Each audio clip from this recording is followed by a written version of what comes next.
Hey guys, and welcome back to Those Guys. No, that doesn't seem right. Welcome back to Otaku. No, that's not right either. What are we called again? What is this new thing? So welcome to the Isekast. Isekast, of course. Yes. That's what we're called. Get whisked away in another world. This is the Isekast. Insert opening here.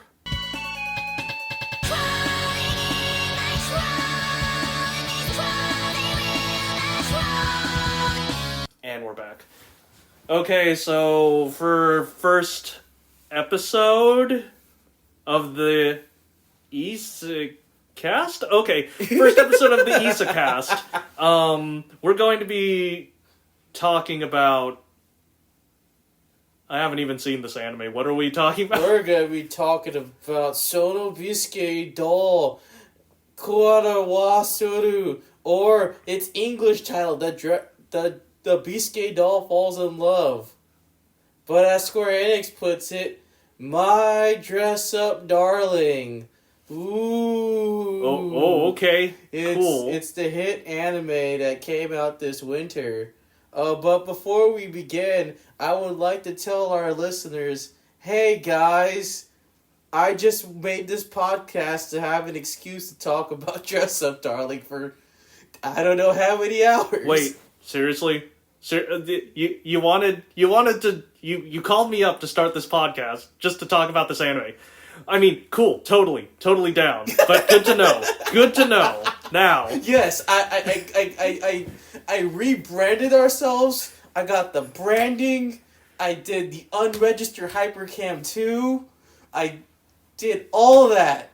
So we could just talk about Dress Up Darling, anime that just ended last week. Great. Man, this is going to get so dated so quickly. It's going to get dated, and also it's going to be very one-sided, because I did not see this show. Now, feel free to explain it to me. Oh, okay.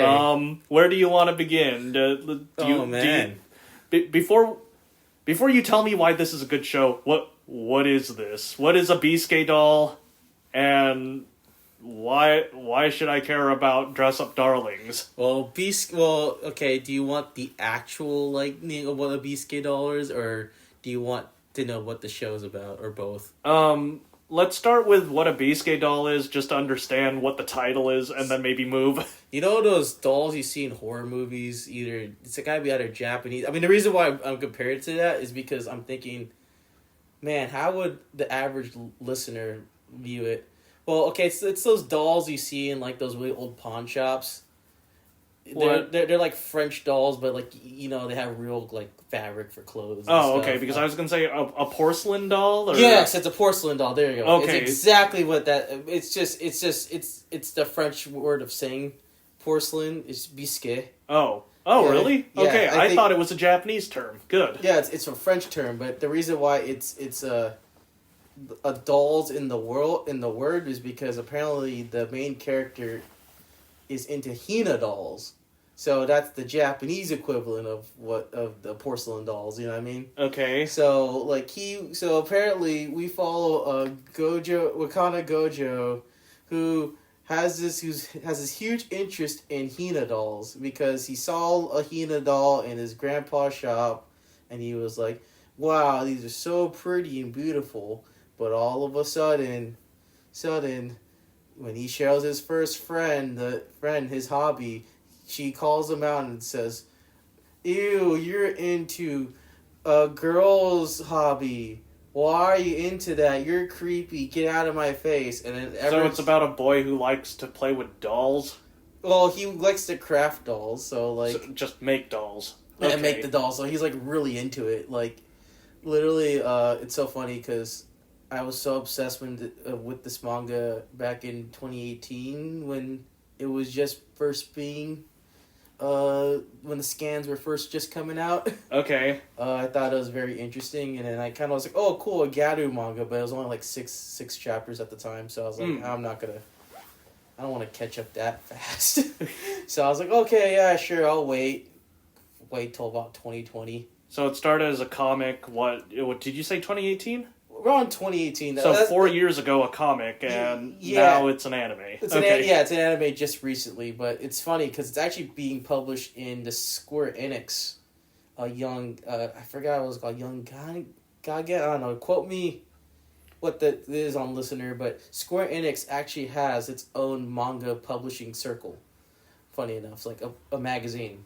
Okay. And they publish manga in there, so Biscuit Doll, High Score Girl, Soul Eater was actually in that Got it. Okay, yeah. so edgy JRPG sort of vibes is what I'm feeling. Well, it's not JRPG. Well, I mean, hey. I mean, it's Square Enix, but Yeah, well, I mean, you're gonna get your Japanese in one way. If you want to know a pure Japanese company, they do your RPGs.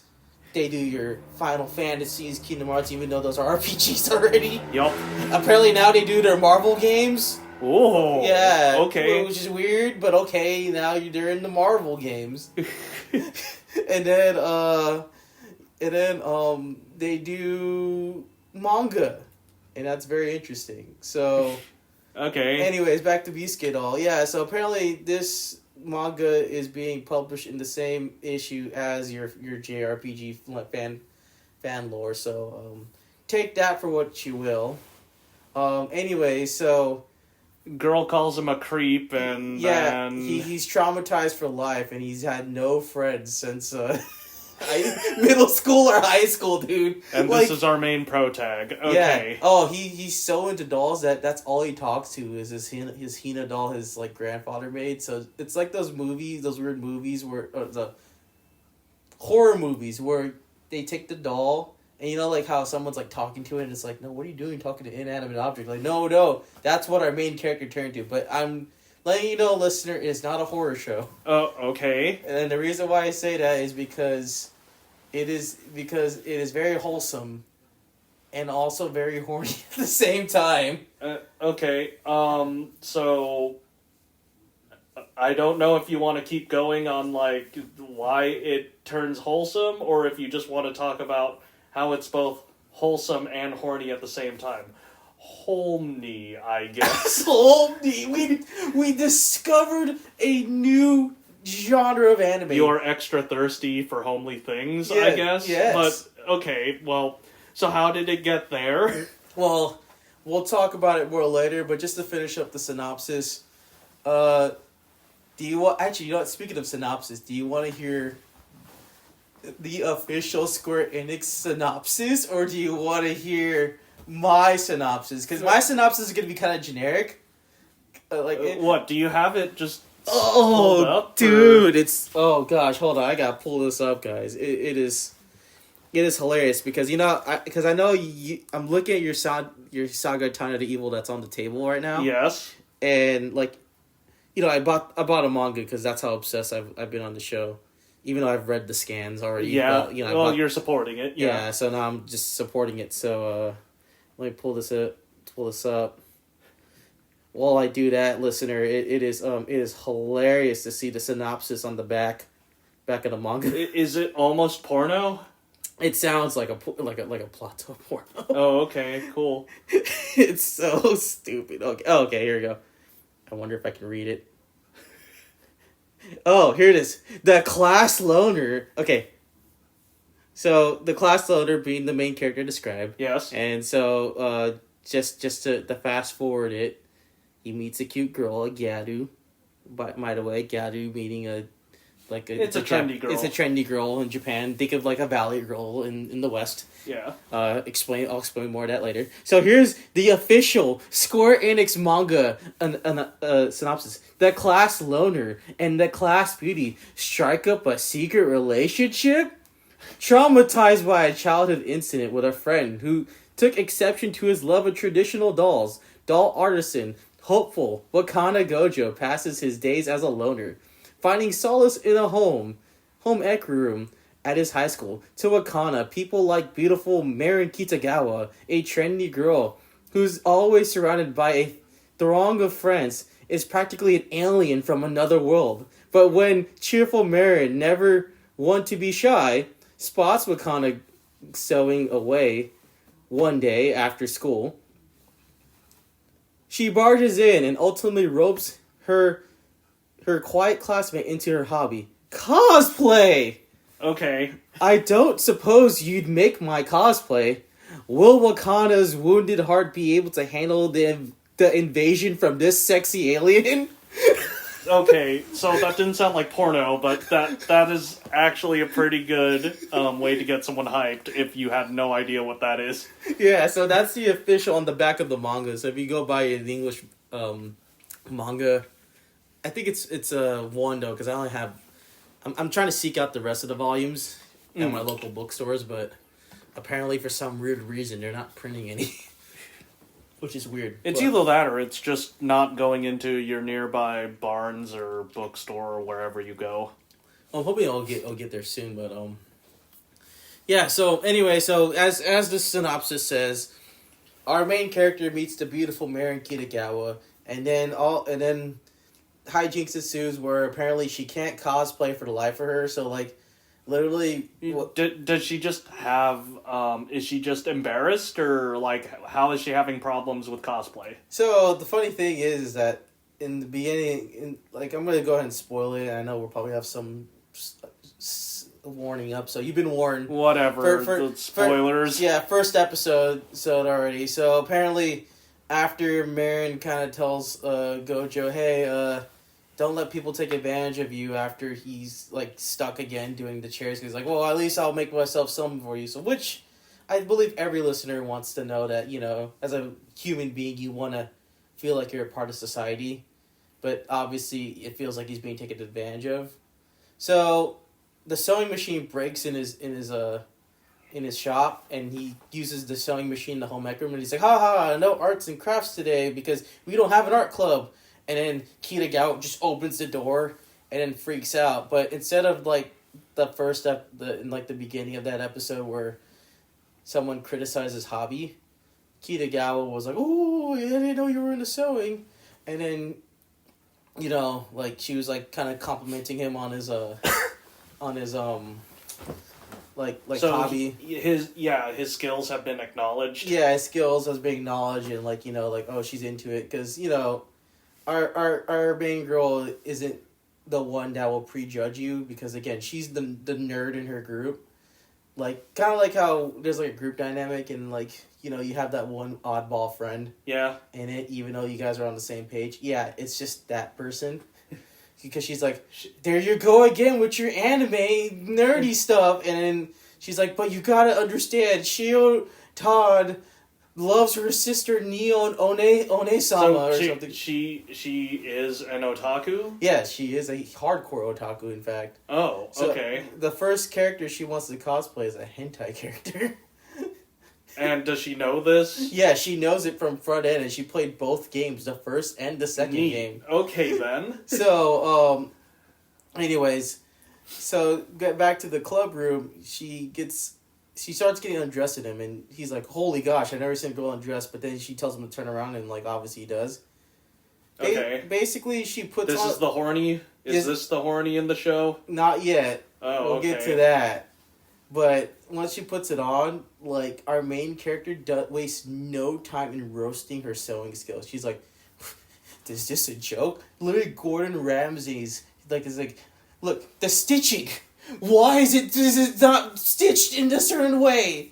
Also, what is this fabric? Why did you sew it that way?" And then she's like confused.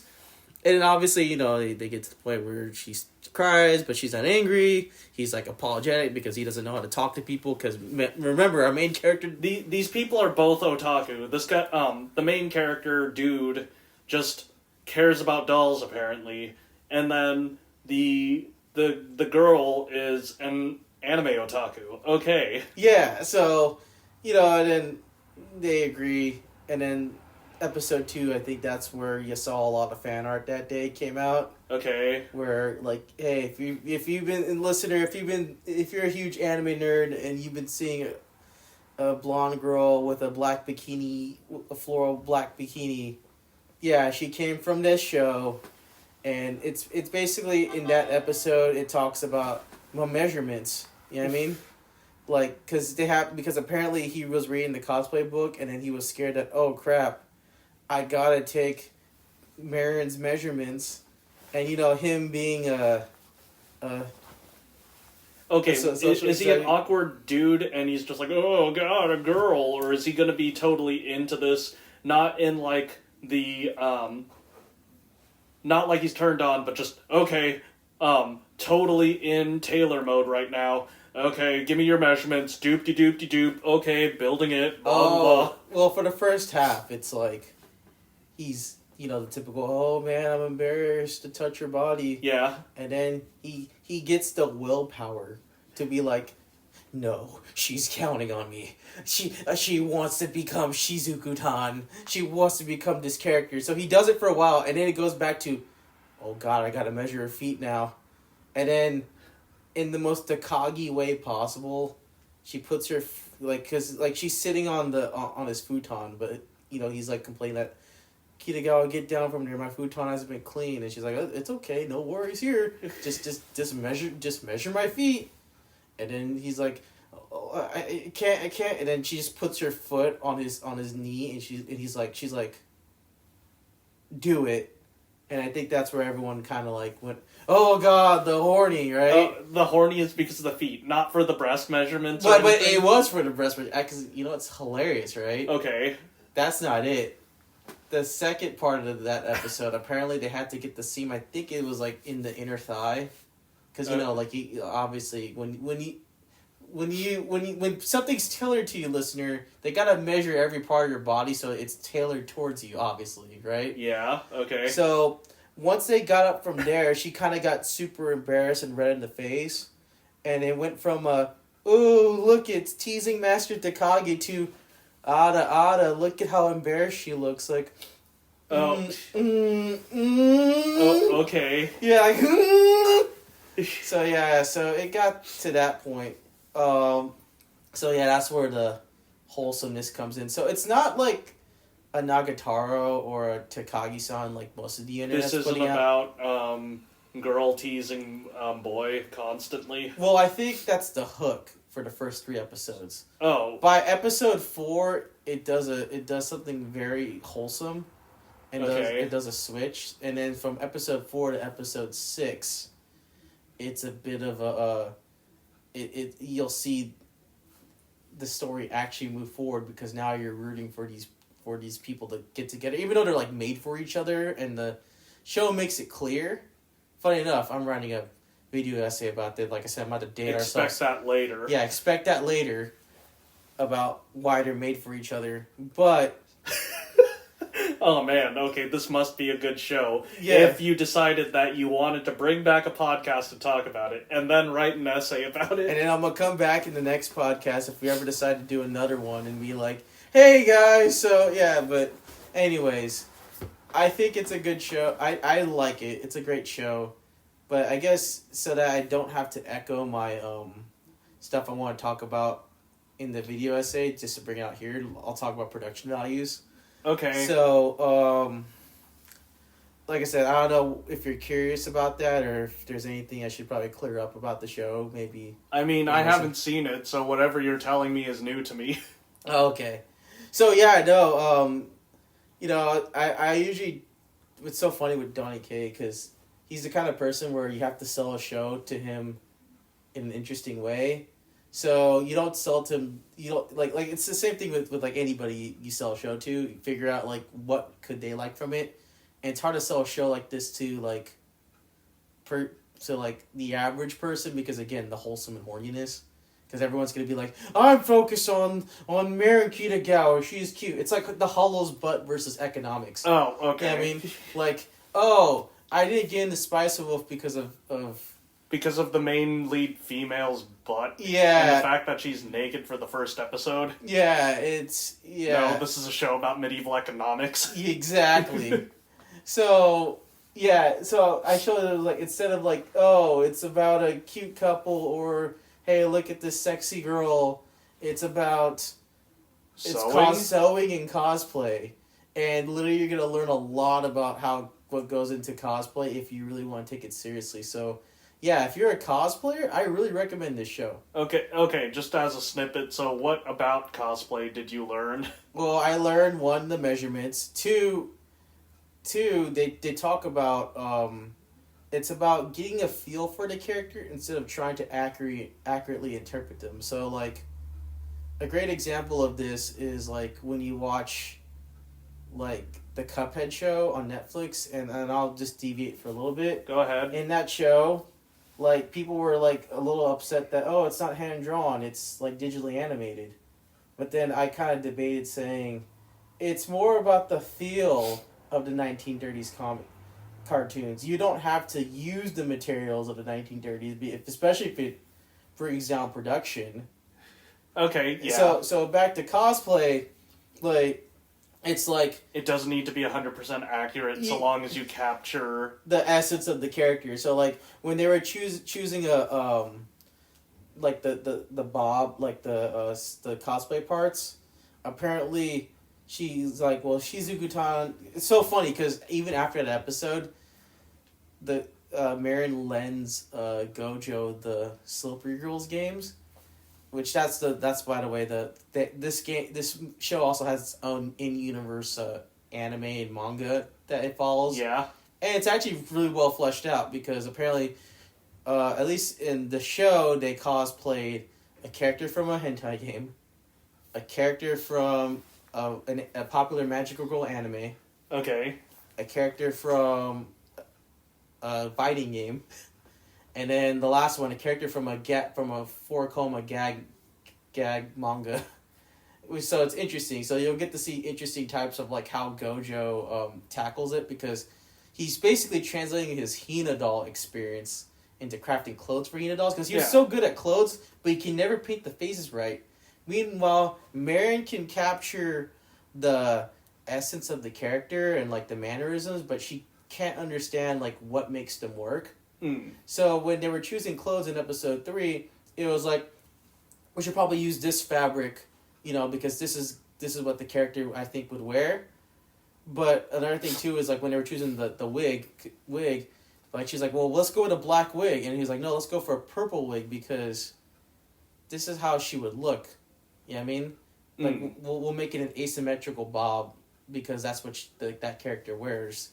In the anime in the game it's an asymmetrical bob. So like they were like going to the super technicals. Oh, okay. So you're getting the technicals about how the cosplay works. But hey, maybe you're not into cosplay, you're into photography. So they even got into technical about lighting and shadow. Well, yeah, because that is part of the cosplay thing, is not only to wear it, but then usually the photo shoot when you go to events. Yeah, and you do the art, so like whatever you do, touch-ups on the thing. So it's one of those things where it's like this is really an inside look at a particular part of anime fandom then. Yeah, which is cosplay, which is interesting because through cosplay you see Marin and Gojo grow, and again, I won't spoil too much with it, only because I would encourage you to at least watch up to episode 4 or 5, depending, because by episode 4 sets up for the events of episode 5, which then falls in episode 6. And not to spoil too much, but it does something interesting that I think most anime should do. They basically kind of do a bit of, you get his perspective, you get her perspective, his perspective, her perspective. So neat storytelling tricks I'll probably talk about in my essay. So why would you want to flip-flop? I guess you want to flip-flop because talk about, I know, you follow one character and then you follow the next. I know they do it in things like Game of Thrones, but at the same time, I think it might be... Well, I guess it wouldn't be that jarring if you just do it with a huge cast, but if it's one and the other, like... So this is a story of one character, the other, or just their overall relationship? Overall relationship. So, like, okay. It's like like I think in most romances, you're either following, especially if you're watching, like, excuse me, listener, a chick flick, versus you're watching, like, a harem show, where it's like, oh, I'm watching I'm following this girl's love relationship, or with this person, or this guy. Look at him get all the girls or something. And who is he gonna choose or whatever, right? So, in this case, it's like, for a while we're following our main character Wakana Gojo, but because of his passion of Hina dolls, we as the viewer actually kind of step back, because unlike most of these kind of characters, he's his own character. Thankfully, he's not like too much of a self-insert, because he's not a blank slate for us, the audience, to project ourselves onto. Yeah. Funny enough, though, if you want to talk about a true blank slate, they just gave everything that you get in a harem protagonist, and they just gave it to the girl. But it's not like she has a harem or anything. It's just, oh man. Hello, I am a cute girl, and I like anime. That's right, I am a girl and a gamer. Yeah. Oh no, I'm developing feelings. Where are my shonen protagonist feelings, But, So, yeah. Well, before I ask why is this a good show, because you've told me now about what the story is, I'm going to ask, because now we have the two characters. The porcelain doll falls in love, so who's the porcelain doll? Is it the guy who has no friends and doesn't understand people? Or is it about the actual pretty girl? It's about the actual pretty girl. Oh, okay. Because that's what the Japanese title translates to. I can see why they change it to My Dress Up Darling, because, calling a girl a doll is probably, depending on who it is, it's very, derogatory. And please, listener, respect one another. You know what I mean? Are you saying that you're worried that it might objectify the women's? I mean, I don't care. I mean, it's so funny, because it's like, even though I'm saying that right now and watch us get canceled right after we first air. This is airing on April Fool's, hopefully. Happy 4th of July, April Fools. Anyways, listener, yeah. So it's that's what it translates to, but I can see that. But you know what the French and the German titles are? What? Sexy cosplay doll. Well, now I know exactly what I'm getting into. So yeah, no, I think the title grew on me for a while. I'm not gonna lie, kind of just. Okay, so yeah, I'll move it along then to. So why is this a good show? Well, it's a good show for I'd say 3 reasons. One, you're gonna have a nice relationship. Again, it's got its fans. I think it's both wholesome for you to enjoy the relationship. And if you're that one person that's been looking at R34 hentai of Marin Kitagawa, you're going to also be into it too, because literally every single episode writes itself. It could be a setup to a porn plot, I'm not going to lie. Okay, it walks a fine line. Yeah, it walks a very fine line. It is basically the avant-garde of smut, okay? So you have to go watch that for that reason if you're into that. And Cloverworks doesn't shy away in production values. Because, every time Marin's on screen, she controls, the space, and the animators did such a fine job in animating her face and the movements. I actually go back to read the manga, and apparently there's a scene in the manga where it just shows, Marin, I guess she hits her head on something, but it's, off to the side, so you don't really see the impact, because it's, our character looks up, but you don't see the girl at all. You just hear, a huge thud. Oh. But then, apparently in the anime, it just shows Marin Kitagawa. I don't know how she got up high in the air, but she's literally flying out of the thing and hits her head on his desk. And you just hear, the hurt of, ow! Or something like that. And then a lot of her facial animations are really cute. So, when she gets flustered or embarrassed, like I was talking about in episode 2, it's she moves her head a lot. She's got very cute facial expressions. They do parody some anime based off that. So, I know one of it was Shin-chan in the second episode. Oh, yeah. Okay. So they, interesting. Yeah, based off those facial expressions.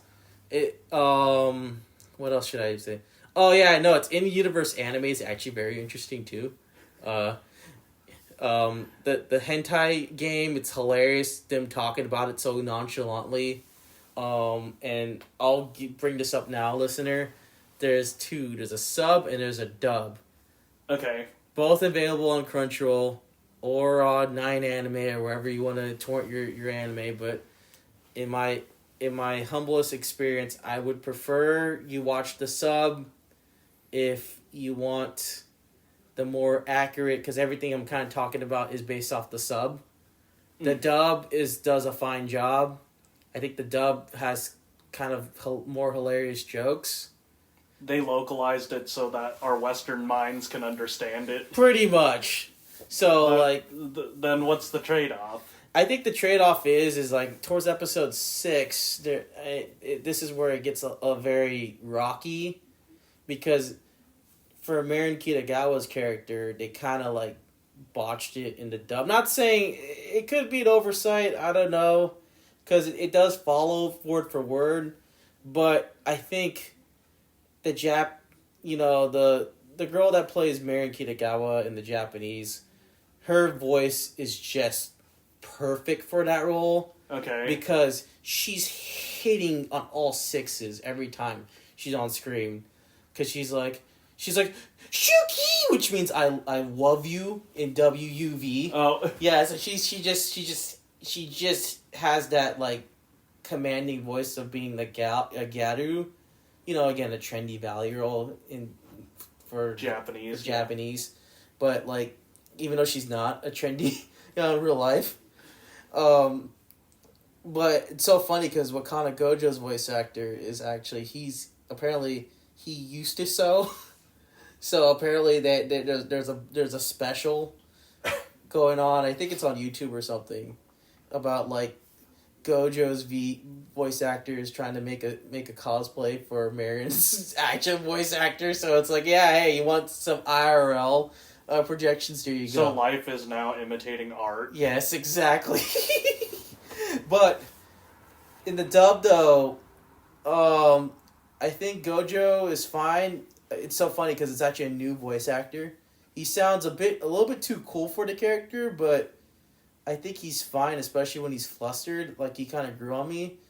Marin Kitagawa is actually voiced by Amma Lee, the same girl that does a lot of the English covers on the internet. So that's why I say that it's like a fine line. Like, watching a dub is fine, but I think I prefer the Japanese subtitles only because it sounds more natural. But again, there's a funny joke where they're talking about the hentai game, and apparently in the Japanese they're like, "Hey man, kids these days, what are they into?" But in the English it's like, "Oh my gosh, the future is entitled to their sick little hands." And I'm like, "Oh, okay, so there's the joke." So I found that kind of endearing. So yeah, anything else I want to talk about the show? I'm curious now. So is this an instructional, or is there an actual love story where there's going to be drama? It's not. I don't think it's over dramatic to the point where it's the triangle hasn't been established. Yeah, I mean, there is a little bit of hints of, like, oh man, there's not like a rival character, but there definitely is, like, that sense of, like, you're learning about the cosplay community, especially after me catching up with what the scans so are it in is manga. an instructional, because what I'm trying to figure out is, so there's an instructional where it just turns into Yuru Camp, where it's cute girls doing cute things, specifically whatever they're trying to teach you, like camping or cosplay, or alternatively, if this is some sort of drama or romance, okay, so either they're going to have to, we're going to have to be introduced to a rival character, which is going to put a wedge between the two. Or alternatively, if you don't want to go that route, the spark isn't there. I just don't feel like it, man. And then they just don't hang out. And then they miss each other. Or one of them misses the other. And then they, I don't know, come back together because of cosplay or something. Yeah, no, it's not like that. I'd say it leans more on the instructional, but again, it's definitely a lot more. It's a nice balance. Like, it's so weird how it's so interesting how this show balances itself. It's like you got wholesomeness and horniness, and then you have love story and instructional, and then you have character development while also being instructed on anime. And it has this nice fine balance to it all. Like, it knows what it wants to be. And I think the love story is the one.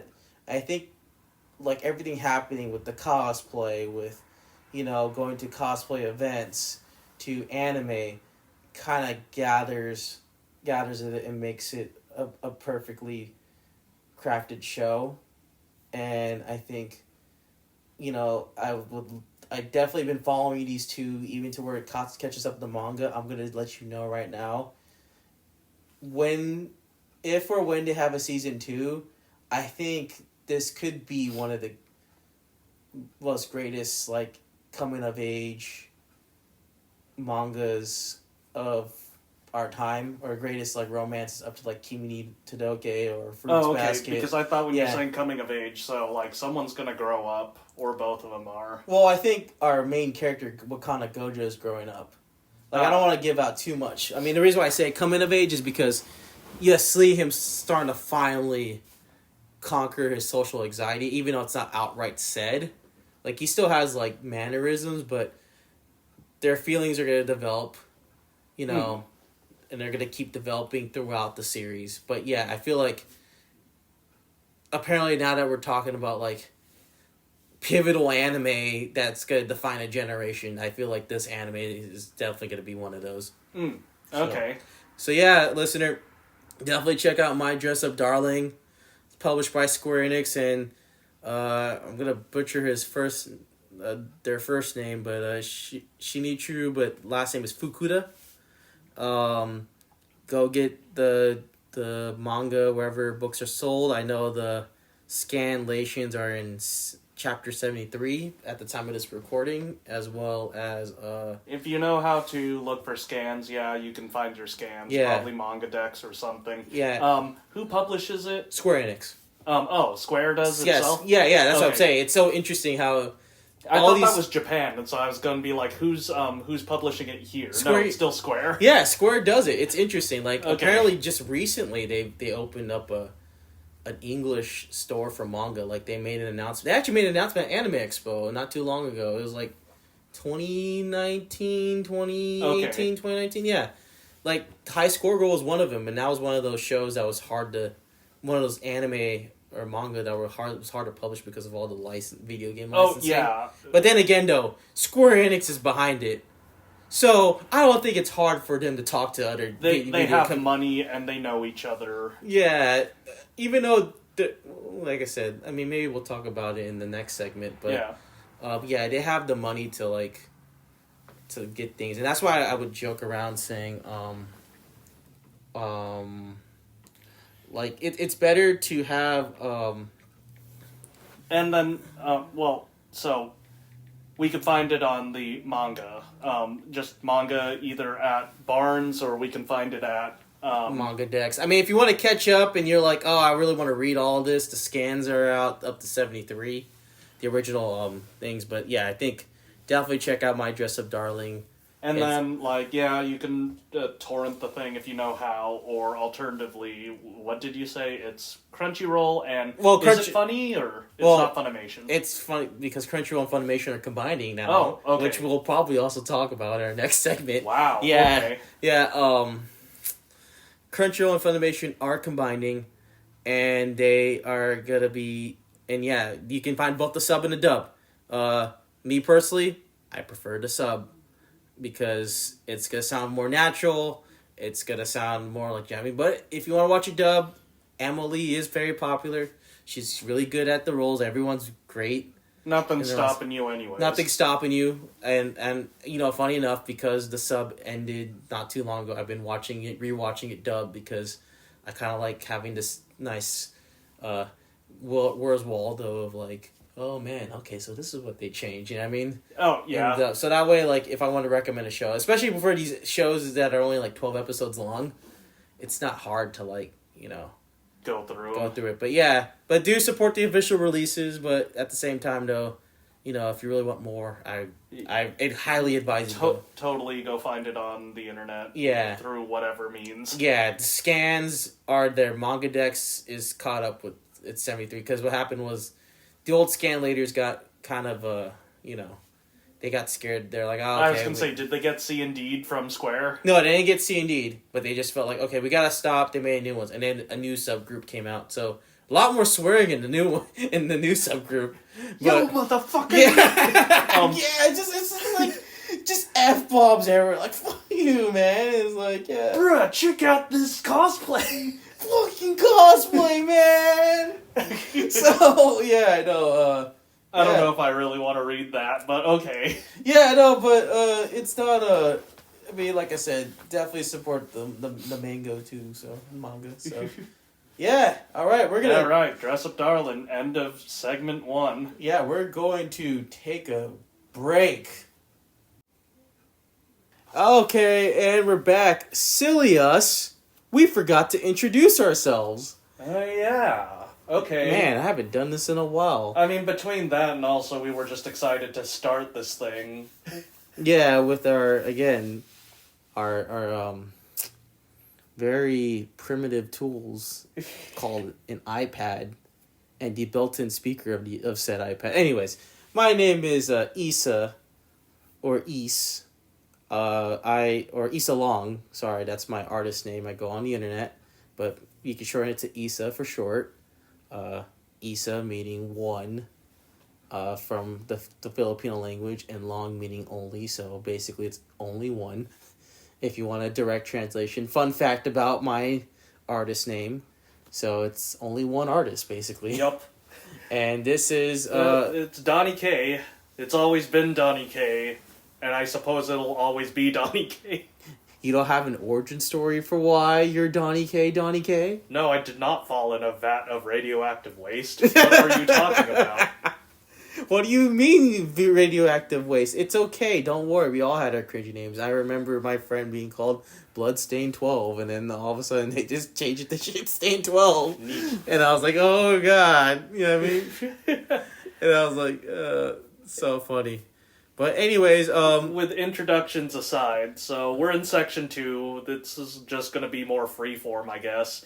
Talking about whatever we've been watching lately, or is it the news? So with our new format, we're going to definitely do a lot more, talk about like anime, but that anime and manga, that's kind of like a big highlight, but we're going to talk about comics, we're going to talk about movies we're watching, we're going to talk about just video games, stuff. Yeah, very nerd stuff, stuff that we're really nerdy about.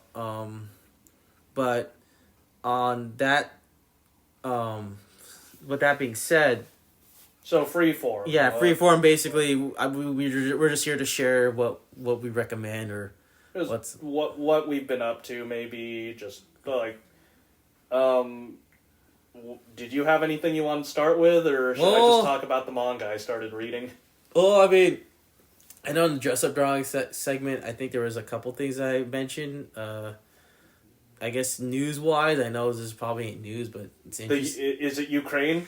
Is it Ukraine? Please pray and support Ukraine. Okay, guess it's not Ukraine. Yeah, but please pray and support them. It is the fact that Crunchyroll and Funimation are combining. Basically, Crunchyroll just ate Funimation up for breakfast. It took a Pac-Man chomp at it. I'm more surprised because I thought they were already the same thing. It's weird because before... It wasn't? Yeah, it wasn't. So, like, back in, like, 2010, I think, like, around 2014, 2015, Crunchyroll and Funimation partnered up. Don't quote me on this, listener, or at least 2017. I want to say 2017. It's been so long. Basically, what the orange one called Crunchyroll is where you can watch your subs, and then Funimation, which is the blue one, or purple one now, would give you dubs. Yeah, and Funimation's been around longer. Like Crunchyroll, funny enough, used to be a fan site, Yeah, it used to be a stream site, and it used to be piracy. And it's funny because my Crunchyroll account was from back then. They just ported it over to the legit site. Yeah, because then they got sponsors and contacts, but basically, they had collaborated before in the past, and then they ended their deal, and then Sony was looking to spend money. So apparently, Crunchyroll's funny enough owned by AT&T at the time. And then, so Crunchyroll, so AT&T sold Crunchyroll to Sony. So Sony owned Crunchyroll. And then Sony also had Funimation and Aniplex and all that. Is there going to be a Venom anime? Oh, I don't know, my good friend. Maybe. But I'll at least tell you this.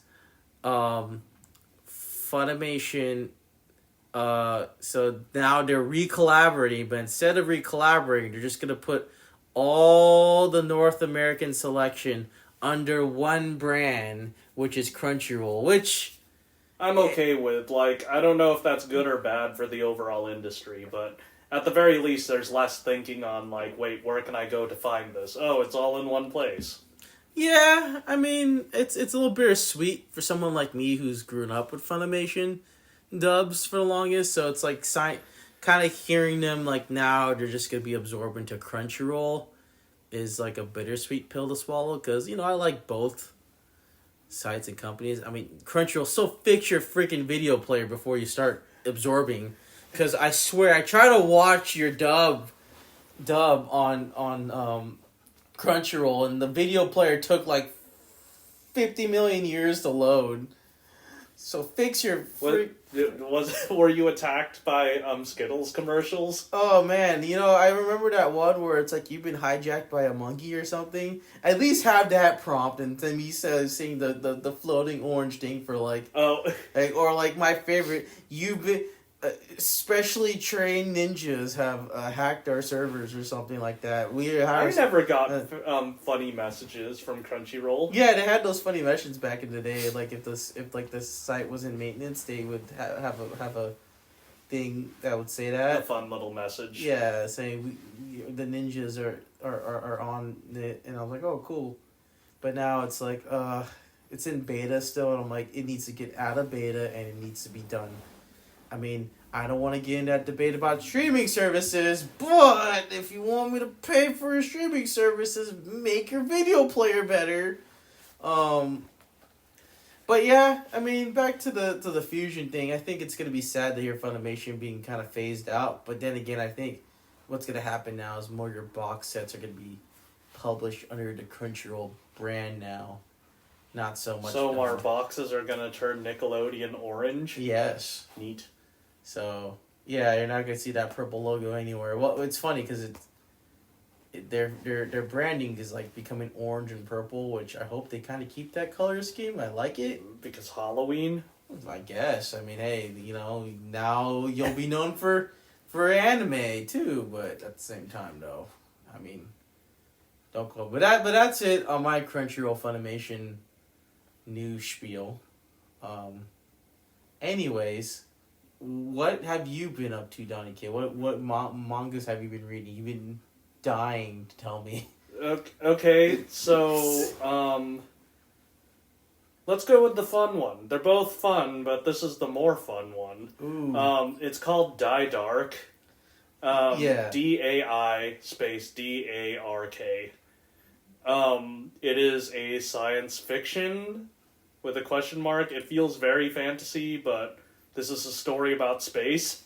Wait, what? I never got it from the initial synopsis I was just reading earlier. Oh, really? Yeah, I was like, at least when I was looking at it, I was like, oh, this looks like some Mad Max stuff. I mean, like Dorohedoro. Yeah, well, I mean, it's made by Kyu Hayashida, who's the person who makes Dorohedoro, and it's just as grungy and horrifying.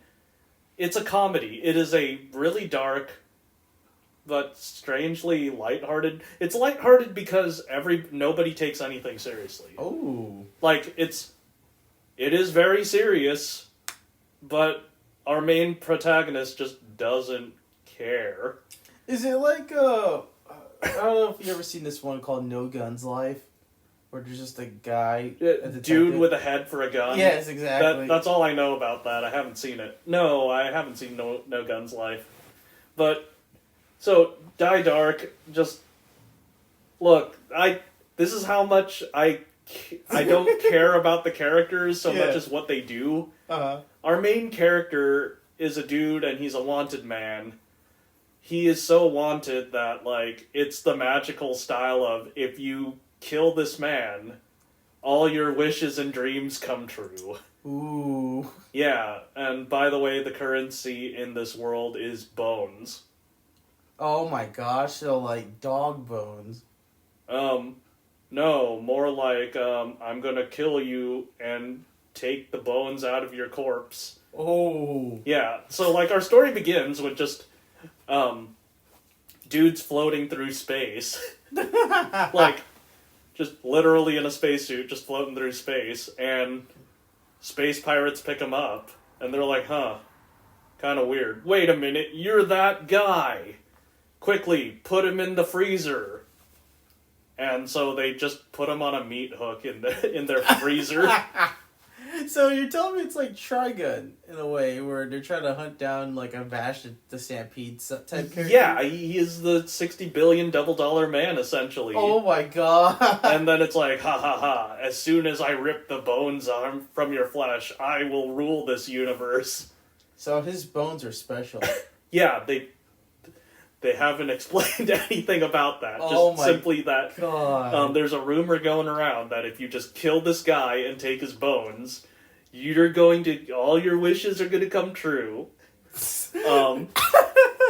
When you wish upon... When you wish upon some bones, something other, something, some... so, basically... Oh my god. Anyways, later on, a more different person shows up on the space station. It turns out to be a robot backpack. Uh-huh. That's a skeleton. That's funny. So, helps out the guy. Turns out to be his partner in crime. Mm-hmm. So, we have we have the most wanted man in the universe. Mm-hmm. And, his backpack. His talking backpack.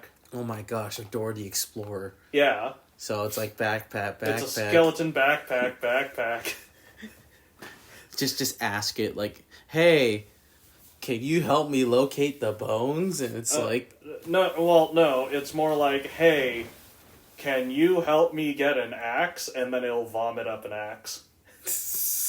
I can just imagine. So you're telling me this is basically Trigun meets Dora the Explorer. Kind of. That'd be hilarious. It is, kind of. I mean, it's lighthearted, so it's up my alley, I'll tell you. Yeah, it is. Well, it's just nonchalant, just doop-de-doo, doing stuff, and, like, he kills the space pirates, and then with the axe that he was given from the magical backpack, he just sticks it into the head of his victim, and then shloop, the skeleton just comes out. Oh my god.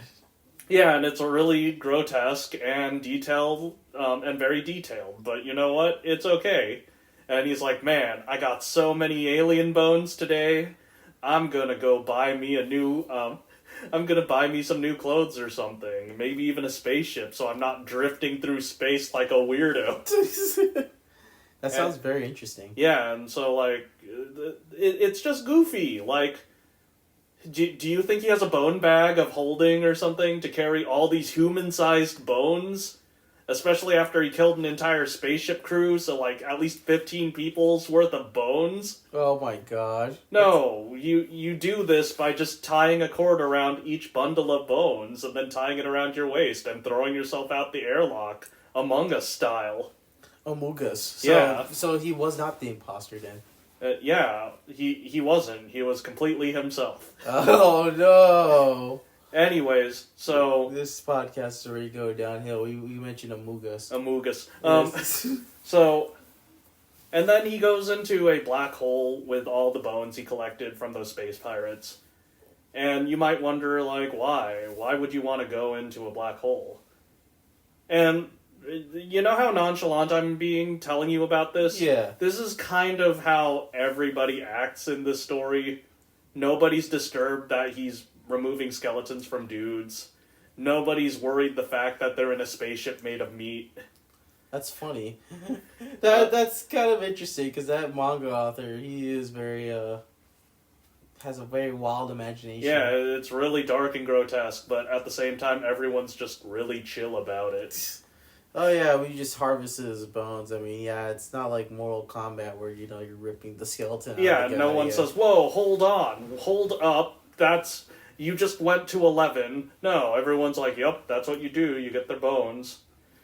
That's a cool idea for currency, though. So you're saying that there's some premium bones. So if I killed a guy that was that was in the upper echelon, will his bones be worth more than? Yes, like, I'll get to that, actually. Oh, so, interesting. Like, later on, when he goes into the black hole, more goofy stuff happens. So, in between in the black hole, he just finds a random scientist. And it's just like, "Hey, old man, how you doing?" "I'm studying in the black hole. I need to stay very focused, or otherwise I'm going to be ripped into pieces." And then, like, halfway through his conversation, just turns into spaghetti. Oh my gosh. Like, well, maybe not the pasta, but the fact that he kind of gets elongated and then twists into essentially a rope. And then his bones were taken? No. And it's just funny because the main character's like, "Oh, what a nice old man." And then the talking backpack's like, "Yeah, he's kind of dead now." Oh, I love ironic humor. Yeah, and then so he lands into the dark world, which is the other side of a black hole. That's hilarious. And it's kind of the hub where creatures of darkness live. And then he goes to his favorite bone shop and trades in the space pirate bones so he could buy a spaceship, which looks like a dog. Oh. Later on, when he gets the spaceship, he meets Death, who turns out to be a childhood friend of his. Nice. And it's not the Grim Adventures of Billy and Mandy style of becoming friends. It's more of just, why does Death follow him? Does Death want his bones? And it's like, "Haha, puny mortal. I don't need his wish-granting bones. I am a god. I am so powerful already." Then, why do you hang out with him? And, like, what's your game? Because everybody wants his bones? It means everybody will come to him. And he's lived this long, so it means there's lots of death around him. And I want to eat their souls. So he's like, "Souls, I want more souls." Yeah, actually, kind of like Nightmare from Soul Calibur. I know, yeah. And the response from everyone in... the backpack's like, "I still don't trust you." Meanwhile, the main character and his AI from his newly bought spaceship is just like, "Cool, you want to be roomies?" That's funny. And so now they have Death living on their ship. Oh, that's hilarious. Yup. I would totally watch that in a heartbeat. Yeah, and everyone's just chill like that. Okay, so here's the point I was going to get at, is later on you get to meet the bad guys. I think they're bad guys anyways. So, how there's a dark world that lives inside a black hole, there is the Light-Headed Brotherhood, and the Brothers of Light, and the Solar Empire. So notice that they all like light. Their theme is all about bright stuff, versus how our main protagonist is from a world of darkness. Yeah, so they don't get along, and it turns out that the local church from the solar mass is the one who made up the rumor that the main character has wish-granting bones. Oh my gosh, that's hilarious. And did they reveal what's up with the solar mass? No. They just simply send assassins later to go kill our main protagonist. So, how many chapters is currently out right now for this series? So there's, last I checked, 3 volumes in my local Barnes & Noble. Let's see what the scans have to say. Yeah, because this sounds like an interesting premise. I think, coming from... Scans, there are 28 chapters. Oh, wow. I think the scans in the... About side to side right now. Yeah, about side to side. Yeah, no, I think, I would definitely want to give it a read, but I'll definitely do a try before you buy, where it's like, oh, I'll read it, see if I'm into it, and then, if I like it, because, I usually collect manga, physical goods for something if I really, really, really like it. I don't do it for anything, but, if it's like, oh, the art is good, or the story is like that good, like... Yeah, I may have read it. I may have watched the anime, but I think I'd still want to have that physical collector. Of Yeah. And anyways, what I just wanted to say about it is, notice how I didn't bother learning anybody's name? It's because I think that the story for me anyways is convoluted, and I don't know what's happening part of the time, because they kind of just threw you into this world, and you're just gonna learn as you go, so whatever. Yeah. No, I'm just here to watch characters interact, so it's like Death, and the AI, and our main character, and the talking backpack. And then later on, they get a man-eating cockroach. What? Yeah, well, they got the man-eating cockroach because they wanted a pet as well as a deterrent for theft. So, like, someone wants to steal the ship, they just release the cockroach and it just eats them. That's hilarious. Yeah, and then later on, you meet up with with an immortal telepath. It reminds me, right? It reminds me of the Suicide Squad movie, Where it's just horrible people being nonchalant about horrible things happening around them. Yes. Yeah, it's kind of like that. Oh, heck yeah. Later on, when I said that, they deal with assassins from the Empire of Light. Yes. The Solar Mass. Yeah, they kill that guy, and then they rip out his skeleton, and instead it's shiny and gold. Ooh, spooky. Yeah, and then they're like, dude, like, we've never seen such a bright skeleton. That's... The fact that you can have a curtsy out of bones is very imaginative. I never would have thought of that, ever, but that's actually hilarious that, like, this lighthearted, dark-humored comedy... Its currency is literally like human flesh bones. Yeah, doop-de-doop, just getting my bones. Man, when we read it, we gotta have our own dedicated episode to this. You want to talk about Die Dark? Yeah, I'm down to talk about Dying Dark. Well, it's called Die Dark, so yeah. It sounds like the manga and the chapters, both scans and official, are in. Yeah, we could talk about Die Dark because it's ongoing, or if you wanted a complete series, you can just read Dorohedoro because that's done. I didn't know Dorohedoro ended. The anime ended, and not the anime. The manga ended, so if you want all of it, you read it. And then the anime only got, like, a quarter to a third of the way through, and then just never got a season 2. Yet, hopefully. Well, I mean, Netflix is behind it, so... They've been doing pretty good with Netflix adaptations and stuff, so... Yeah, but... Because it's basically the same deal in... I like Hayashida work, so Dorohedoro, without going into the entire full story of Dorohedoro, it's the same thing where it's like some thieves break into a house and then they go, oh shit, we got caught, no witnesses, kill them.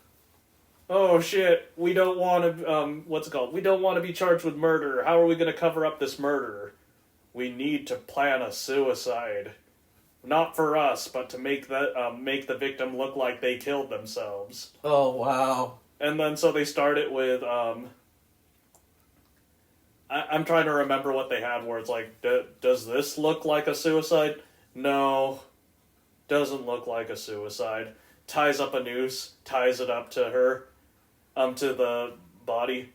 Does this look like a suicide? Actually, I don't think this will work. I think she's too heavy.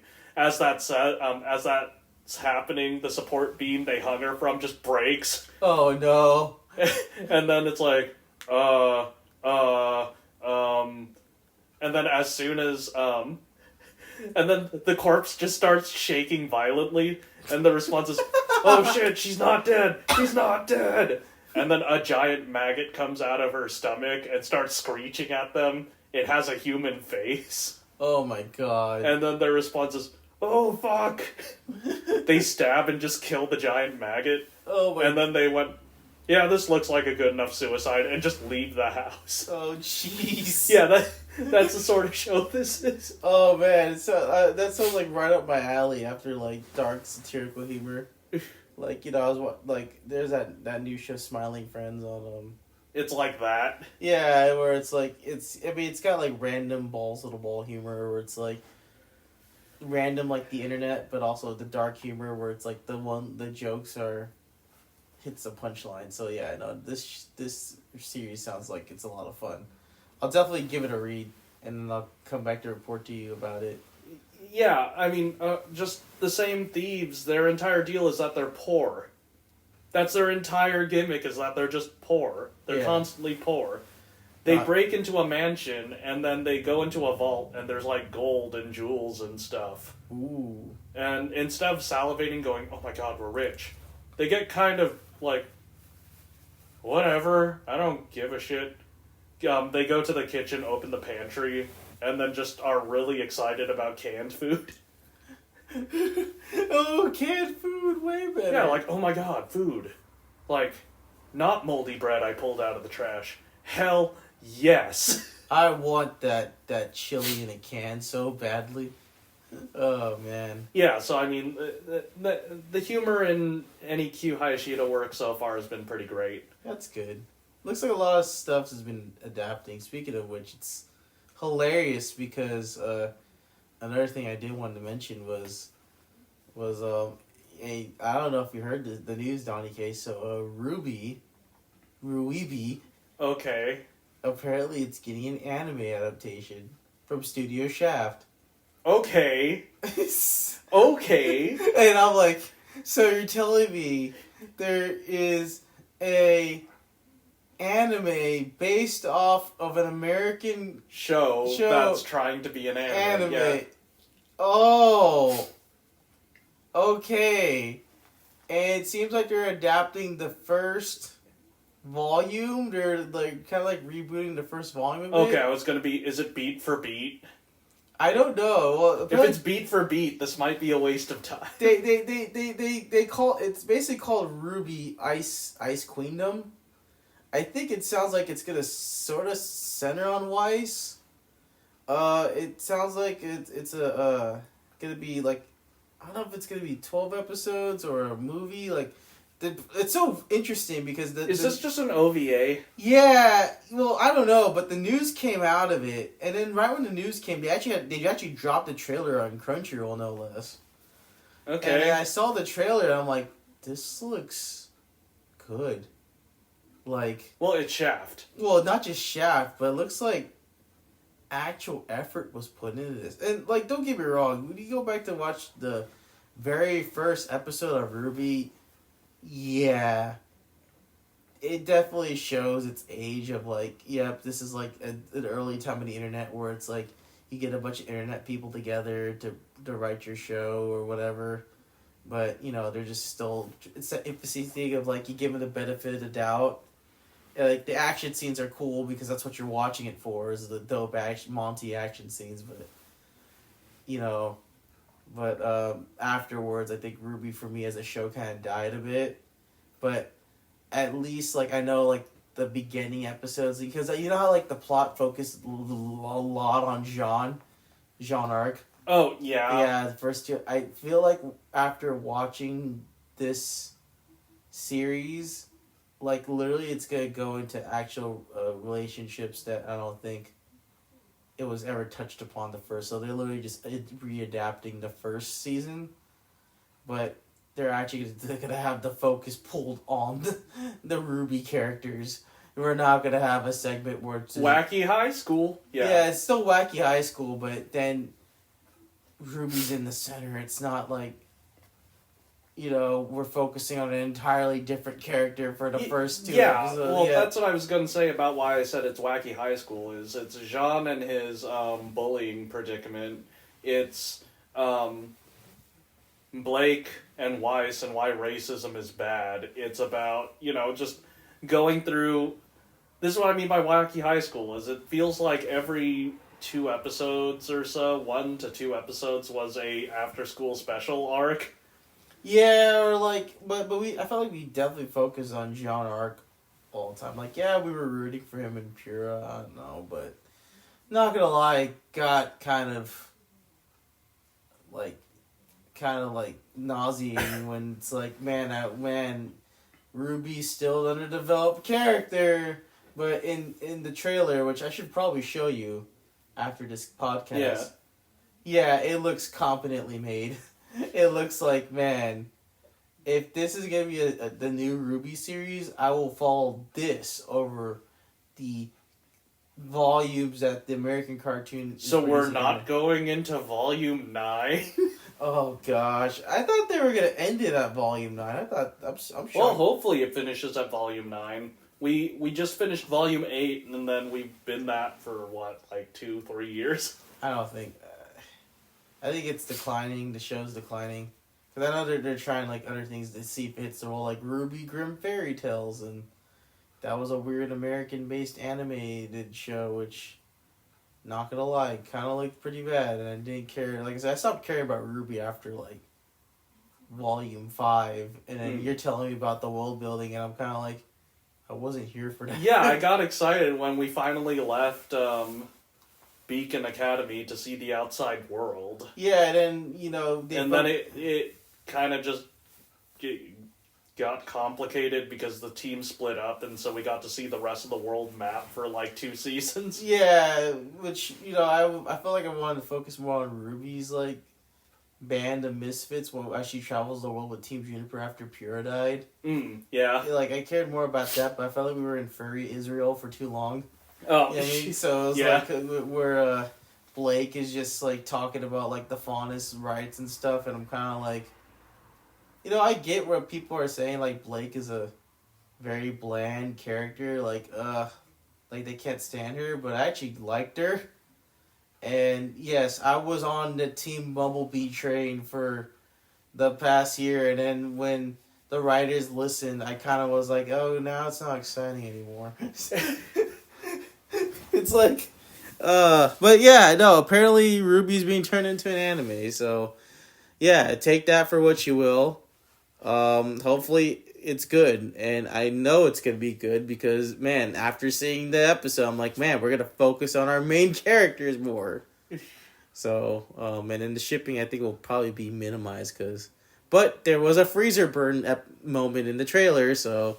Yo, man. Yang and Weiss fans, if you're into the shippings, it's right there in the writing. Sorry, I don't mean to be the hopeless romance in this episode in our little dynamic, but yeah, no, it's just hilarious just to see all this stuff going on. But yeah, I don't know. You got anything else you wanted to share? Okay, so, like, do you remember that big deal, Komi Can't Communicate? Yes. Yeah, so I've been recently reading a manga that's very similar to that, where it's all about miscommunication. It's called Hitomi-chan is Shy, is Shy of Strangers, or Shy with Strangers. So, for a guy who doesn't care much about the romance or drama of most anime or manga, here I am reading this rom-com where there isn't even drama.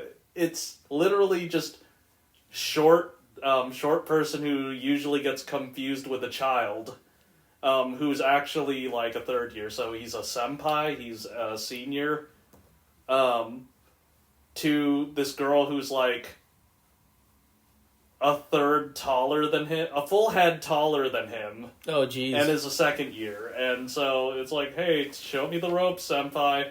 And he goes, oh, right. Yeah. And so, I mean, how most otaku would look at things where it's like, okay, let's classify the girl because that's usually the main draw of these sorts of stories. So, she's tall, she's athletic, she has big boobs, of course. The catch is that she's very shy, awkward, and has shark teeth. Does that have to do with anything? Not really. She has scary eyes and shark teeth. And so most people confuse her with a delinquent and think that she's just gonna pick fights with people. That's funny because I feel like we're seeing a trend in anime where we're moving away from harems, and now we're just, I think, again, like you said, we're focusing on a specific type of girl in every series. Yeah, what was our new genre we made? Whole horniness? What? Wholesomeness? Yeah, I don't even remember what I said in the last Whole horniness, sure, why not? I don't remember. Oh, right, well, whole horniness is basically, you're horny for wholesomeness, I don't know. I guess, but yeah, I know, apparently it's like the one girl who's like the perfect girl, or, has definitely got a quirk. Yeah. No relation to My Hero Academia intended. And she's like, oh man. But yeah, I know, it sounds like an interesting series. It's really cute. That's all I can say about it, is every chapter is them just doing something. And when I said that there's no drama, literally there's no drama. There's a character who might be like... She's gonna start drama, and you think there might be a love triangle, but no, she's just a weirdo American. That's funny. And then the entire deal later is, Hitomi-chan is cool. So going to compete with her, because that's how you make friends in Japan. Oh, competition. Yeah, and then instead, later on when she kind of just follows Hitomi around, and it's like, hi, senpai. Oh, this short guy. She's into him, and ooh, look at this. There is some chemistry between the two. Oh. Yeah, let's pair them together. And I'm like, wait, you mean you're not going to try to break them up? Okay, let's see where this goes. Later on, the weirdo American teams up with the senpai's little sister. And then they're just trying their damnedest for those two to just ask each other out and just do couple stuff.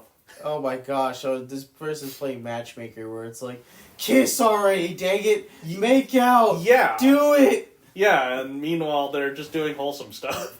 That's hilarious. I mean, yeah. Like hold hands and stare at sunsets or something. Ooh. You know, it's that kind of stuff. Ooh, hold hands in the distance. Yeah, Yay. meanwhile here I am, mainly here, just to watch all the breakdowns of communication. Like that time where delinquents were going to go fight Hitomi because she looks like she's a delinquent as well. And what's she doing, muscling in on their turf? Mm-hmm. No, and then, like, they get too spooked. Because Hitomi's that fierce, even though she's not doing anything. Oh my gosh, so you say our main female lead is so fierce that she's like, she scares the lifeblood out of people. She talks, right? Yeah. Okay, yeah. I just want to make sure, because I know with Komi, she doesn't talk in the whole series. Yeah. So. Well, yeah, she does. She does talk. She talks like a few words. She has like 2 or 3 lines. And that's like it. That's your only defense. Oh, she's got 2 or 3 lines, sure. Yeah, Hitomi-chan speaks. Hitomi talks more. Okay, at least. good. At least, like, we're getting into that, so. But yeah, I know, that's interesting to say. Yeah, I'll definitely give that one a read since, I talked about dress-up drawing for 40 minutes. If you just want, if you want the thirsty sorts of jokes, I mean, yeah, I guess there's, sweaty abs and, like, I guess there's other stuff like that, but the best wholesome yet, thirstiest thing is more of the, oh no, the shark teeth girl is scary. This is little kids at the park. Yeah. The shark teeth girl is scary. Run away from the monster girl. Oh my god. Bumps into Hitomi by accident. What's it called? Gets smothered by schoolgirl breasts. Turns around and talks to the other small child. It's okay. She is not scary. It's just stuff like that. Oh my god, dude. Oh, jeez. That's hilarious. Yeah, so that's the sort of humor this is. Oh. A mixture of miscommunication and just stuff like that. Oh, you know what? I know, like I said, we talked about it in a full segment, but just to real quick say, dress up darling is a similar situation happens where... Does someone go, dem abs? Oh, no, it's even better. Oh, it's okay. like, because our main character is getting comfortable with Marin, like, he does actually fantasizes about her. Okay. To where it's like, like a typical hormonal male teenager. And then there was this episode, spoilers for episode, 10? Like, when I told you they were cosplaying as a succubus character. Okay. Like, apparently they were trying to get, like, a good angle of the shot. And mind you, they're in a love hotel trying to take a photo. Okay. And then apparently he's like, You know what? It doesn't look good from the side if she was like doing like this. So like pretend the camera's over here. Obviously, listeners are not gonna see. Is it it's a profile shot? He has a profile shot, but then he thought, oh, it'd be a lot easier if she was like doing a camera shot from below. Hey, Marin, like I said, our main character's growing. I mean, he's becoming a Chad, but he's still like shy. Get over here with your succubus and sit on top of me on this bed. I'll take a photo from under you, and you do the pose, right? Okay. And then literally, like, it's that same level of energy where, like, apparently he forgot they're in a love hotel, and then like, he's self-conscious, and then literally I was shocked that Cloverworks actually animated an erection scene.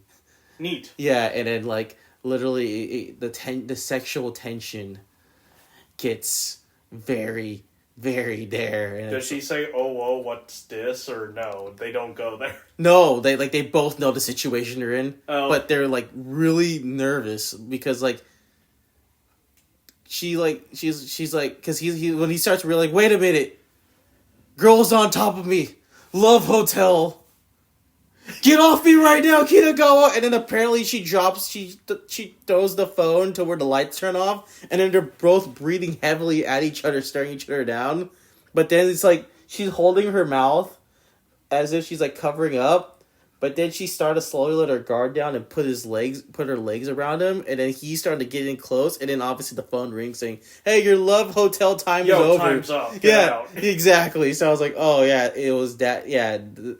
Again, I told you, the jokes write themselves. So, like, when you're telling me about, like, Shark Girl, like, the boobs, it's like, yeah, I think this is becoming a trend in anime where it's like, you just focus on one girl, and you pick a trope, just go with it. Yeah, basically, and just highlight her assets. Yeah. Either it's gotta be a gimmick, or it's gotta be... Oh, no, trope. Shark Girl scary. Don't worry, other kid. Shark Girl no scary. Shark Girl got the tea. Yeah. Yeah. That's hilarious. And then so like the next subsequent chapters is just her playing kick the can with just the random school kids. That's hilarious. Yeah, no, I would definitely check out this one. What was this? Was this manga called? Hitomi-chan is shy with strangers. How many? I think I took a look at it just now. I think we're shy with strangers, yeah.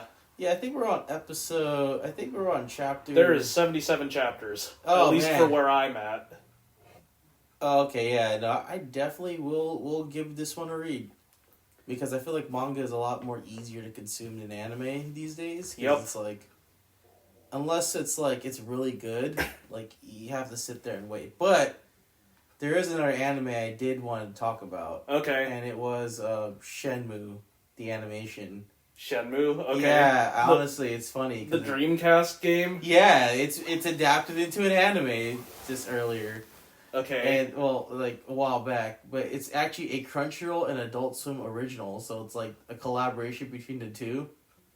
It sucks, though. The only thing that sucks about it is they don't have the wooden English voice actors. And I'm like, this is not Shenmue. This isn't the original cast. Yeah. You know, I get it, like, you know, but you know how hilarious it would be to have that stoic wooden voice acting in the game, in the anime. But yeah, you're only gonna get that in the games, folks, and it's so funny because the recent game that came out, Shenmue 3, they brought the same voice actors again, and I'm like, we didn't learn for 10 years of innovation. I was in going the game to say, industry. like, if you wanted that, what I'm more imagining is, I need to rewatch this to see, but what I'm hearing is basically, so I watched the Hollywood Resident Evil movies, and, Barry doesn't say any of his lines. Oh, Barry! Yeah.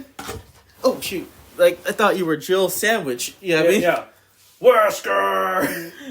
No! What is this? What is this?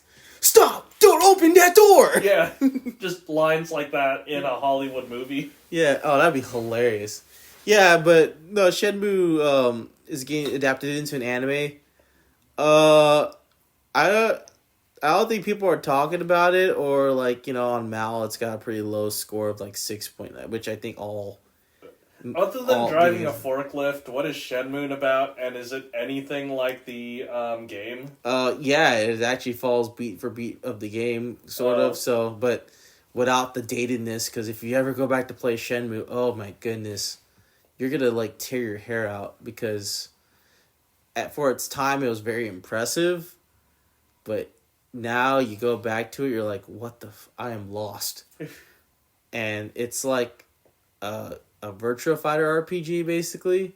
So apparently it's about Ryo Hazuki who apparently is a master of a martial arts family, and he's the next heir of the martial arts, the Hazuki style of karate.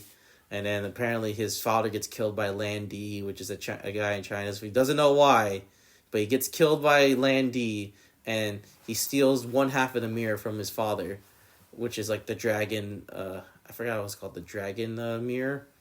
Like I said, this is how much I haven't really played Shenmue, but like I said, I've seen it. I've played a little bit of it. I remember playing a little bit of it and saying like, man, this feels dated as heck, like control wise. Long story short, Shenmue, the anime falls sort of beat to beat. It does go deviate a little bit from the games, but is a faithful adaptation.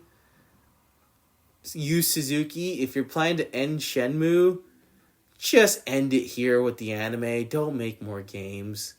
Literally, you made 18 years of just a filler arc. And I'm like very annoyed. I'm actually having a good time with this show because, again, I miss a lot of kung fu action movies, and seeing an anime about martial arts is very fun, even though, like, production value wise, it's okay. It's just okay. Yeah, I don't hate it. But like the game, it is just okay. Yeah, it is just okay. But I'm having more fun with the anime because I'm not playing it. I'm actually getting... It's just happening for you. Yeah, it's just finally, it's happening for me, and I'm not hearing, hey guys, this is my Let's Play channel, we're about to play Shenmue, today, and I'm like... I'm gonna take this approach and go do this. Oh no, I messed up, gonna restart the game. Yeah, so I'm like, no, just rather just watch Shenmue, guys. If you're half interested in Sega's bastard, game, just go watch it. Don't play it. If the Dragon Mirror turns out to be some giant spirit bomb at an energy level where it apparently is going to nuke half the world, then yes, just end it in the anime. If it's non-canon, sure. I would rather take the non-canon than see what fourth Shenmue games being made or whatever. I hate to be like that. Filler arc, the game. Yeah, that's what Shenmue 3 was. You waited 18 years, Kickstarter money, Epic to Games exclusivity for a filler arc. And I'm like, I'm not bothering touching that thing with a 20-foot pole. So, but yeah, no, that's Shenmue the anime. So, yeah. But, damn, this is fun. Yeah. I mean... Yeah, we're having so much fun. I think we're in overtime mode. Yeah, like, I don't actually know how long this has been running, but, like, we got anything else you want to say? Well, I wanted to say that I had a good time talking about the anime I've been into, as well as, like, talking about, like, some cool stuff. Just what we've been reading or watching. Yeah. Which, by the way, I'll get back to you. I'm actually reading the Cirque du Freak manga. Oh, really? Yeah, so, I'll tell you about it when I read enough of it. Okay, yeah. In case anyone's excited. Oh boy, if anyone remembers the old, young adult series Cirque du Freak, apparently there's a manga. What? Interesting. That's interesting. It reminds me of the time when they turn... Like I said, funny enough, we were just talking about Ruby earlier. Yeah, no, thanks listener for listening to us. Hearing the rambles of a bunch of grown men talking about Chinese cartoons. Happy Halloween, guys! Yes, happy Halloween. I want to say... have yourselves some candy. Yeah. Either way, we'll see how this goes. I hope you like the. Is this episode 0 or episode 1? What is this we're doing? Why are we doing this? Mm-hmm. Anyways, for shiggles and lulls. I had fun though talking. Yeah, thought this was fun. But yeah, could catch us in the next episode. I'm curious to see where this goes. So. Yeah, let's see how many episodes we can go with the Isekast this time. Yeah, but so far I think I'm digging it. Oh, another thing too is even though me and DK are the show hosts, you might hear from randos. Yeah, like I might be podcasting, but we're gonna try to keep to a monthly schedule. Don't quote us though, please. Yeah, okay. Let's see if we can do at least once a month. Yeah, at least once a month. Let's see. All right, listeners. Thanks. Till next time. Thanks for listening.